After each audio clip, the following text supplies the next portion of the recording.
Saudi अरब में पाकिस्तान के आम को जो है बहुत पसंद किया जाता है। इसकी क्वालिटी और जो वैरायटी है हमारे आमों की, खास तौर पे ये यहाँ पे बहुत मकबूल है। तो पाकिस्तान एम्बेसी की ये मुसलसल कोशिश है कि सऊदी अरब के साथ हम अपनी तिजारत को मज़ीद फ़रोग़ दें और नए से नए जो हमारे प्रोडक्ट्स हैं उनको इस मार्केट में लेकर आएँ।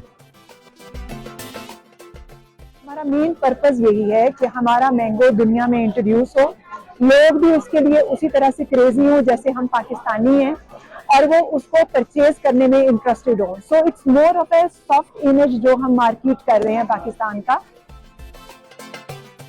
मैंगो हमारा जो है पूरा वर्ल्ड रिकॉर्ड है इसका, और जितना जो टेस्ट हमारे पास है वो किसी के पास भी नहीं है। ये गॉड गिफ्टेड है हमारे लिए, और ये सबसे हमें जितना इसको प्रमोट करेंगे, जितना इसको लेके आएंगे उतना अच्छा है।